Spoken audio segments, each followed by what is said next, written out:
메리 크리스마스는 영어잖아요. 즐거운 크리스마스라는 뜻인데, 제가 어렸을 때는 크리스마스 당일보다 크리스마스 이브가 훨씬 더 즐겁고 막 신나고 사람들 들떠서 막 교회 가가지고 밤새 게임하고 놀고 어렸을 때는 그랬던 기억이 납니다. 그런데 TV를 보면 항상 뭐라고 얘기했냐면 메리 크리스마스, 메리 크리스마스 이렇게 하는 거예요. 제가 영어를 잘 모르고 잘 무식할 때여서 크리스마스 이브니까 내일이 크리스마스라고 얘기하는구나. 그래서 자세히 들었는데 내일은 아닌 것 같은데 하여튼 내일이라고 하는 것 같았어요. 그래서 저는 그 크리스마스 당일은 오늘이 크리스마스, 오늘은 크리스마스 이렇게 대답할 줄 알았는데 크리스마스 당일에도 여전히 내일이 크리스마스인 거예요. 늘 내일이 크리스마스처럼 살아라고 하는 건가? 뭐 이렇게 사실 어렸을 때 정말 그렇게 생각을 했었습니다. 근데 알고 보니까 메리 크리스마스인데 저기서 영어로 보면 크라이스트마스 이렇게 되어 있습니다. 크라이스트는 그리스도, 예수 그리스도 탄생하신 날을 우리가 기념하고 예배하는 날. 다시요. 마스는 날이라는 뜻은 아니고 메스, 그러니까 미사. 카톨릭에서는 미사, 우리로 따지면 예배. 그리스도를 예배하는 날. 그리스도께서 이 땅에 오신 것이 너무 기쁘고 감격적이고 너무 좋은 일이기 때문에 이 주님을 예배하는 날, 그래서 크리스마스라고 부르는 거예요. 그래서 사람들은 잘 모르면서 메리 크리스마스라고 믿지 않는 사람들도 하는 것은 우리 그리스도를 예배하자, 이 땅에 오신 우리의 죄를 사하러 오신 예수님을 우리가 경배하자, 뭐 이런 사실 뜻이거든요. 오늘 이렇게 메리 크리스마스, 정말 기쁜 성탄절이 되기를 예수님을 축복합니다. 예수님이 이 땅에 오신 것이 복음이래요. 복된 소식이래요. 그리고 기쁜 소식이래요. 그리고 즐거운 크리스마스래요. 그런데 제가 어저께 사람들의 한숨을 제가 들었거든요. 막 짜증 섞인 얘기도 들었고 기분 안 좋은 얘기, 막 온갖 불평, 뭐 스트레스. 근데 어떻게 기쁜 메리 크리스마스가 될 수 있을까? 근데 우리의 삶이 얼마나 열악하고 얼마나 스트레스가 많고 얼마나 힘이 드는지는 모르지만 예수님이 이 땅에 오셔서 우리의 모든 문제를 해결하시고 우리의 모든 죄를 용서해 주시고 용서받을 수 없는 죄는 용서받게 되고 그리고 하나님의 자녀가 돼서 이 땅 가운데 하나님의 은총을 누리며 사는 존재로 만들어주신 이 성탄이 정말로 기쁘고 감사한 날이라는 것을 다시 한번 고백하게 됩니다. 그 성탄의 진짜 의미와 우리가 보통 메리 크리스마스라고 하는 이 크리스마스의 진정한 그 의미를 저와 여러분들이 받아들이고 감사할 수 있는 올 한 해 성탄절 되시기를 축복합니다. 최초라는 말이 있잖아요. 최초로 뭘 한 사람 기념하죠. 그리고 이름에 남죠. 기네스북에도 이름을 올리죠. 최초라는 것은 굉장히 영광스러운 얘기입니다. 하늘에서 최초로 성탄의 소식이 선포되고 그 성탄의 소식을 가장 먼저 인류에서 들은 사람이 누군지 아세요? 마리아예요. 저는 항상 목자들이라고 항상 이렇게 생각을 했던 것 같아요. 목자들이 예수님이 탄생 이후에 가장 처음 들었던 사람들이고 예수님이 탄생하기 전에 이 땅에 구원하실 메시아가 이 땅에 태어나는데 그분을 예수라고 하라고 메시지를 직접 들은 사람이 누구냐 하면 마리아였던 거예요. 왜 마리아를 이렇게 우리가 등한시했느냐? 우리 개신교는 약간 마리아를 살짝 무시하는 경향이 있습니다. 그리고 마리아를 이렇게 카톨릭에서 너무 숭배하니까 우리는 약간 이렇게 내리려는 이런 경향이 좀 있는 것 같아요. 심지어 카톨릭에서 너무 이제 오버해서 마리아는 죄의 영향을 전혀 받지 않는 상황에서 예수님을 잉태하셨다, 이렇게도 얘기하고 예수님과 동등한 존재로 하나님과 인간 사이에 중보자시다, 이렇게도 고백하고 죽음을 전혀 보지 않고 승천하셨다. 그래서 마리아 승천설도 믿고 막 이렇게 마리아를 너무너무 높여요. Mother of God, 하나님의 어머니다. 그래서 너무 하나님의 어머니로 너무 신성시하고 경배한다 이 말이에요. 그러니까 우리는 자꾸 이렇게 너무 높이니까 이렇게 낮추려는 경향이 있는데, 마리아는 오늘 본문의 말씀 보면 참 귀한 분이죠. 그분을 통해서 예수님이 이 땅에 오신 것이니까 귀한 분인데, 그런데 귀하기 때문에 하나님이 마리아를 선택하신 것 같지는 않아요. 오늘 본문에 보면 마리아는 은혜를 받는 존재였어요. 은혜의 주체자도 아니고 은혜를 생산해내는 존재가 아니라 그냥 일방적으로 하나님의 은혜를 받은 그냥 한 연약한 인간에 불과했어요. 근데 하나님이 그 여인을 선택했더라고요. 제가 오늘 마리아의 이야기를 다시 한번 쭉 여러 번 살펴보면서 저의 마음속에 또 주신 말씀과 또 은혜를 여러분들에게 좀 나누기를 원하는데, 첫 번째는 이 마리아를 통해서 우리 성탄절에 이 크리스마스에 예수님 오신 날 예배하는 날 무엇을 생각해야 되느냐 하면, 첫째는 조건이 아니라 은혜라는 겁니다. 조건이 아니라 은혜라는 건데 26절 한번 보실까요? 26절. 여섯째 달에, 그러니까 이것은 천사 가브리엘이 사가랴라는 제사장을 먼저 찾아갔습니다. 우리 마리아의 친척 중에 한 엘리사벳의 남편인 사가랴를 찾아간 다음 여섯째 달이 지난 이후에요, 천사 가브리엘이 하나님의 보내심을 받아 어디로 갔냐면 갈릴리 나사렛이란 동네에 갔어요. 여기서부터 이제 발견한 것은 하나님의 은혜예요. 가브리엘이 누구의 보내심을 받았습니까? 하나님의 보내심을 받았어요. 하나님이 가브리엘에게 가라고 한 거예요. 그래서 갔는데 어디로 갔냐 하면 갈릴리 나사렛이라는 곳으로 간 거예요. 마리아는 어디 출생이냐 하면 갈릴리 나사렛 출신입니다. 갈릴리 나사렛에서는 선한 것이 나지 않는다고 평가받는 변두리예요. 인정받지 못하는 지역이에요. 별로 이렇게 쉽게 얘기하면 오늘날로 거기 저기 무슨 달동네 거기 하는, 그냥 사람들이 인정하지 않고 정말 의외의 지역이에요. 근데 천사 가브리엘이 어디로 보내심을 받았냐 하면 변두리고 의외의 지역이고 사람들이 인정하지 않는 그냥 그런 사람들이 모여 사는 그런 곳에 보냄을 받았어요. 하나님이 왜 이곳에서 마리아를 선택하셨는지 모르겠습니다. 마리아를 선택하신 걸 보니까 어떤 조건이 있었던 것이 아니더라고요. 그냥 하나님의 은혜, 아무것도 받을 자격이 없는 자에게 거저 베푸시는 하나님의 은혜가 마리아에게 그냥 임한 것이더라고요.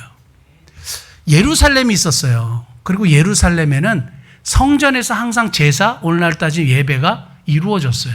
그리고 거기에는 명문가들이 있었어요. 1장에 사가랴를 이야기하는 이야기를 보면 아비야의 반열이고 아론의 자손이고 하면서 신앙의 명문가라는 것이 쭉 나와요. 마리아는요, 그냥 별 볼일 없는 변두리에 갈린 나사렛 출신이에요. 거기에 한 유나와 같은, 우리 샤론이 세라, 우리 수진이 혜연이와 같은 여자 청년이에요. 여자 청년이에요. 그러니까 여자 청년이 얼마나 인생을 오래 살아서 얼마나 많은 공을 세우고 뭔가를 했기 때문에 주님이 선택했을까요? 그러지 않아요. 조건이 아니라 은혜더라고요. 하나님의 은혜가 그냥 그 여인에게, 그 처녀에게 그냥 임한 거더라고요. 출신 성분이 좋지 않고 뭐 집안 배경이 그렇게 뛰어나지 않아요. 그렇게 아주 잘 사는 집 같지도 않아요. 그런데 하나님의 은혜가 그에게 임했어요. 그래서 제가 발견한 건 뭐냐 하면, 우리 크리스찬들도 똑같습니다. 스카이, 중심, 핵심, 그리고 높은 곳, 성공하는 길, 계속 위로만 올라가려고 그래요. 그런데 이 세상의 가장 기쁜 소식, 인류 역사의 가장 위대한 소식이 어디로 갔냐 하면 변두리고 인정받지 못하는 곳이고, 그런 곳에 하나님이 메시지를 보내시더라고요. 오늘 저와 여러분들이 이 성탄을 맞이할 때 꼭 기억해야 될 것은 뭐냐 하면 중심, 핵심, 스카이, 위로 올라가는 것이 아니라 주님이 어디에 관심을 가지셨는지, 주님이 어디로 천사를 보내셨는지, 어떤 사람을 선택해서 하나님의 일을 하시는지. 그럼 너무 우리가 위로 올라가려고 애를 쓸 필요가 없잖아요. 너무 중심이 되려고 다 서울대를 보내겠대요, 다 스카이를 보내겠대요. 여기 다 여러분 학원들 이렇게 뭐 그 광고하는 거 다 보세요. 다 인류 중심, 핵심, 위로, 스카이, 뭐 다 이거예요. 어떻게 모든 사람이 다 그렇게 되겠어요? 근데 모든 사람들을 그렇게 하려고 교회 안에서도 우리 성도들이 다 그렇게 아이들 교육시키고 하는 건데, 중요한 건 뭐냐 하면 하나님은 예루살렘 중심의 명문가 출신의 처녀를 선택하지 않았다는 거예요. 그냥 변두리에 있는 한 여인이었어요. 신실한 여인이었어요. 제가 여기서 발견한 은혜가 뭐냐 하면, 그 1장에 보면 사가랴는 명문가 출신이잖아요. 그런데요, 천사가 말하는 걸 믿지 않았어요. 그래서 천사가 너 입 다물어. 너 6개월 동안 벙어리가 될 거야. 그것이 징조야. 그것이 이루어질 거야. 혼났어요. 평생 동안 하나님을 섬겼던 성직자가 하나님을 믿지 않아요. 그런데 오늘 마리아는 어떻게 해요? 하나님의 말씀을 믿어요.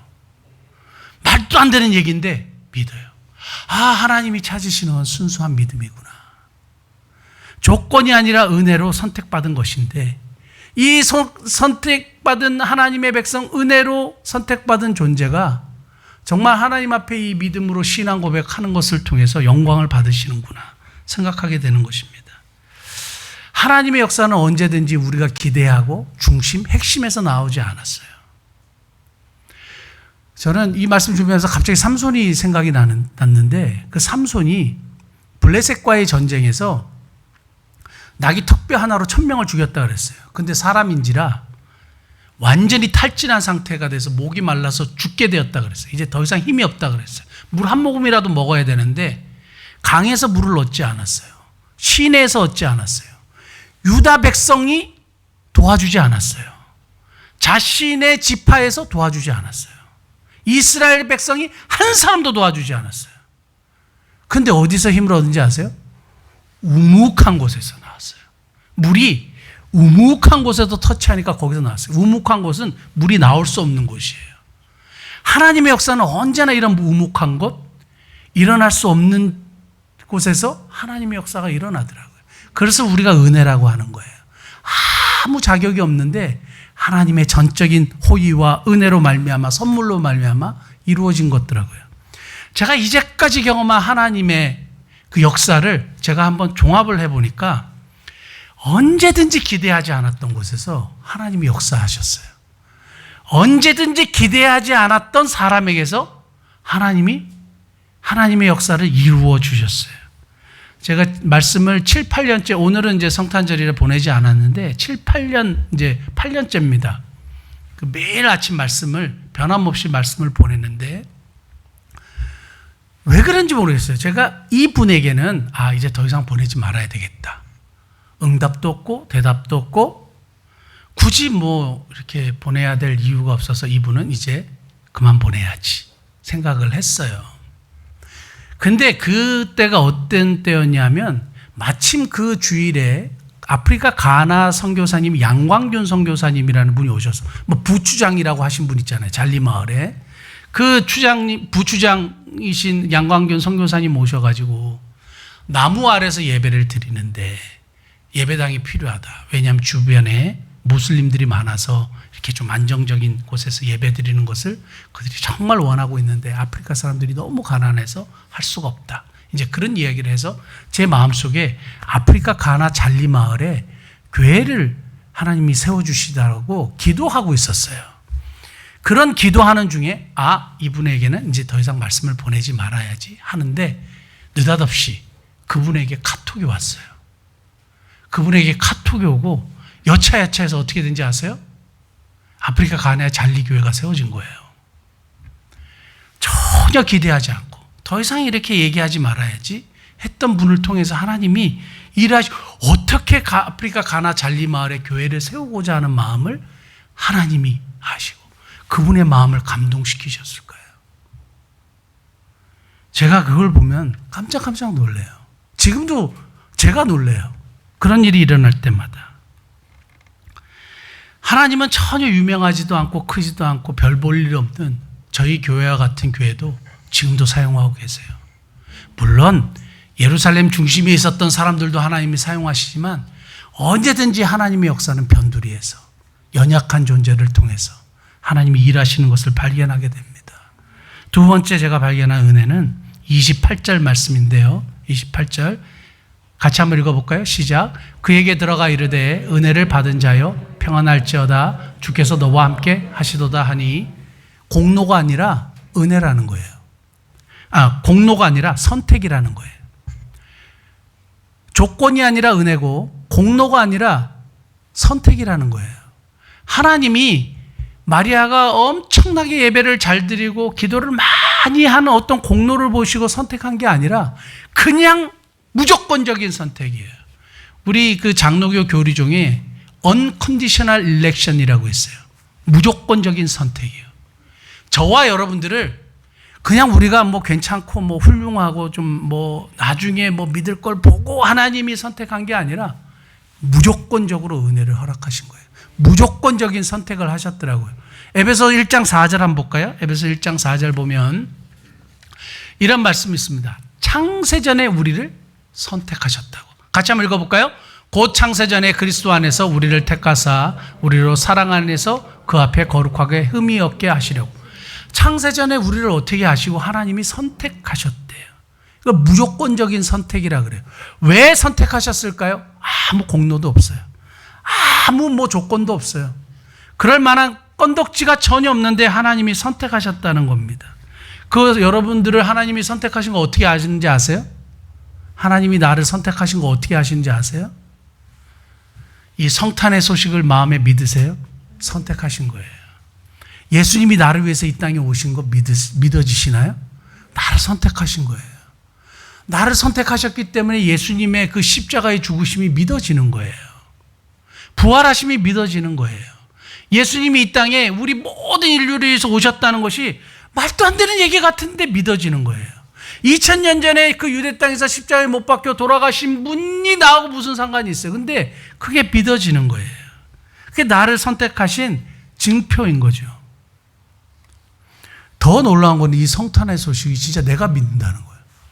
깜짝 놀래요. 제가 다시 말씀을 이렇게 딱 생각하면서 기도를 하는데 내가 그거를 믿고 있고요.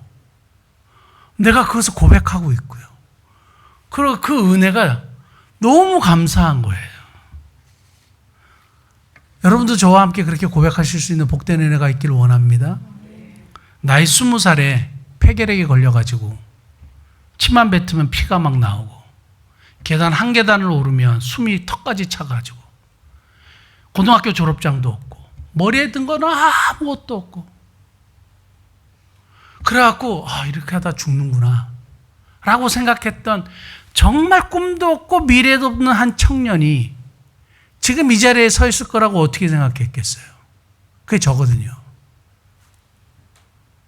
머리에 든 것도 없고 아무것도 없고 그래서 저는 나중에 내가 노가다니나 하고 밥 벌어 먹고 살겠구나 이런 생각을 했었어요. 미래도 없고 소망도 없고 아무것도 없었어요.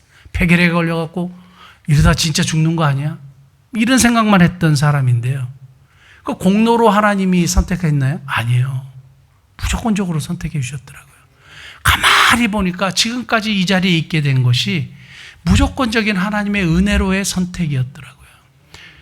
저와 여러분들이 이 자리에 있게 된 거 하나님의 무조건적인 선택으로 이 예배 자리에 있게 된 줄 믿습니다.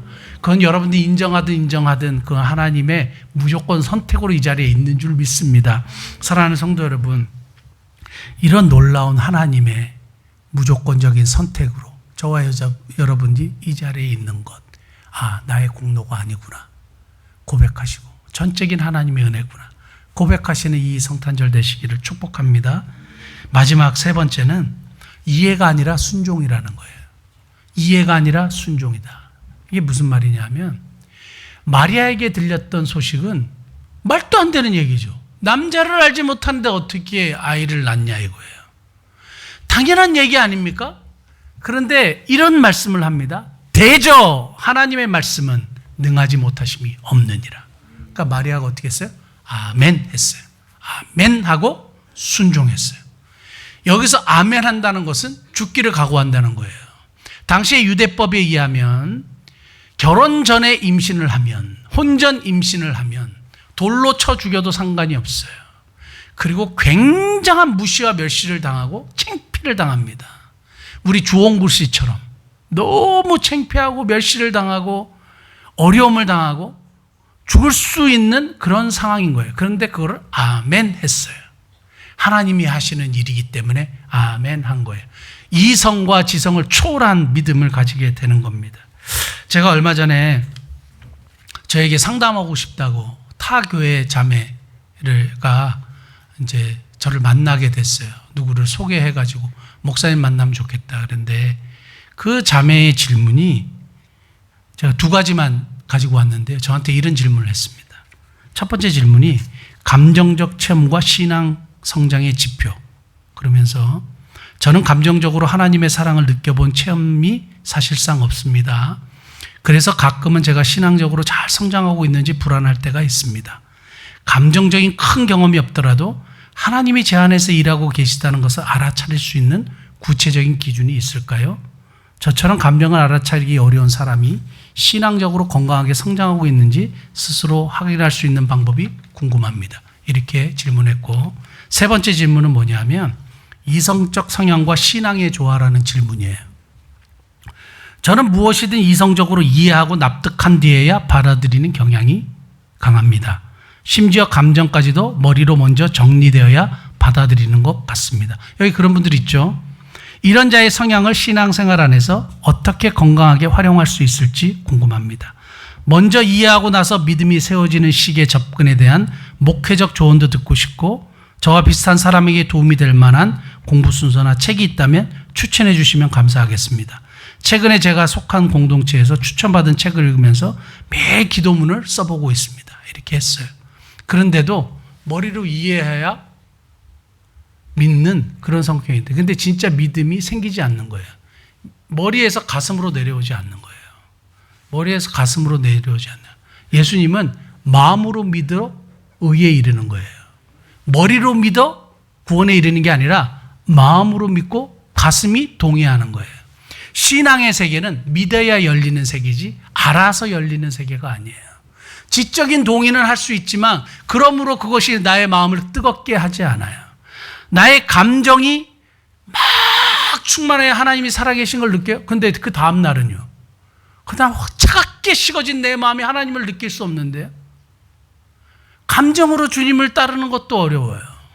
중요한 건 뭐냐 하면 신앙의 세계는 믿고 아는 세계예요.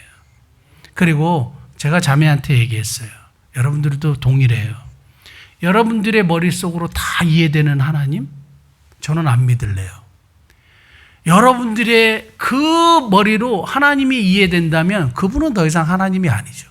여러분들의 머리와 여러분들의 지식보다도 작은 하나님이죠. 제가 자매한테 그랬어요. 세상에서 제일 똑똑하시냐고. 하나님이 그게 이해되면 나는 그 하나님을 진짜 안 믿겠다 그랬어요. 자매의 머리로 이해되는 하나님을 내가 왜 믿겠냐 그랬어요. 그렇지 않겠어요? 왜 우리는 우리가 이해돼야 믿으려고 하죠? 머리와 가슴의 차이는 30cm라도 머리와 가슴의 차이는 천국과 지옥의 차이라 그랬어요. 신앙의 세계는 믿어야 알게 되는 세계예요. 그건 어떻게 증명할 수가 없어요. 사랑하는 성도, 이 자리에 있는 모든 하나님의 백성들, 우리 미사목교회 성도들, 온라인으로 예배드리는 모든 하나님의 백성들이 정말 믿음으로 알게 되는 그 신앙의 세계를 체험하는 저와 여러분 되실 수 있길 바랍니다. 구약의 예수님에 대한 예언이 350번 정도 나와요. 메시아에 대한 예언이. 그리고 아주 중요한 예언 8가지가 나온다고 해요. 그런데 이 8가지 예언이 한 사람에게 딱 일어날 수 있는 가능성에 대해서 또 연구를 한 분이 있어요. 파사데나 칼리지의 스터너 박사님이라고, 이분이 교수가 막 통계학적으로 막 계산을 해본 거예요. 한 사람이 한 시대에 똑같은 사람에게 8가지 예언이 일어날 수 있는 확률은 10경분의 1이래요. 우리나라 로또 당첨 확률이 얼마나 되는지 아세요? 로또 확률, 당첨 확률, 말도 안 되네. 당첨 확률이요. 814만 5060분의 1이래요. 814만 5060분의 1이 로또 당첨 확률인데 8가지 예언이 한 사람에게 일어날 수 있는 확률이 10경분의 1. 이게 불가능하다는 얘기예요. 근데 예수님에게 일어났잖아요. 이게 머리로 이해가 되는 세계냐고요. 어떻게 머리로 이해가 돼요? 근데 우리가 그걸 믿잖아요. 놀랍지 않습니까? 십경분의 1을 우리가 믿고 있어요. 그거는 은혜로 되는 것이고 무조건 선택해서 되어지는 일입니다. 결국 이 마리아의 그 믿음의 순종이, 아멘으로 받은 이 믿음의 순종이 동정녀 탄생. 우리가 오늘도 고백했던 사도신경의 신앙 고백에 동정녀 마리아에게서 나시고, 동정녀 마리아에게서 나셔야 돼요. 왜냐하면 죄 없이 출생하셔야 되니까. 죄 없는 존재가 죄 있는 인간을 위해서 돌아가셔야 되니까. 이게 하나님의 구원의 방법이니까. 그래서 마리아의 순종으로 이 땅에 동정녀 탄생, 예수 그리스도를 보내셔서 하나님의 뜻을 완성하시는 겁니다. 우리 범기독교, 모든 기독교 개신교를 포함해서 고백하는 신앙 고백 중에 넘버원이 동정녀 탄생이에요. 그리고 그리스도의 대속의 십자가의 죽으심, 그리고 성경대로 사흘 만에 부활하심, 그리스도의 재림, 이것을 우리가 범기독교에서 고백해요. 모든 크리스천들이 고백하는데 이 동정녀의 탄생을 누구를 통해서? 마리아의 믿음과 순종을 통해서. 그래서 이해가 아니라 뭐예요? 믿음, 순종을 통해서 하나님의 역사를 이루셨다는 겁니다. 저와 여러분들이 때때로 하나님의 말씀이 잘 이해가 안 돼도, 그리고 꼭 나에게 맞지 않는 말씀이라도 대저 하나님의 말씀은 능하지 못하심이 없느니라, 하나님의 말씀을 믿고 순종하는 저와 여러분 되시기를 예수님으로 축복합니다. 기도하시겠습니다.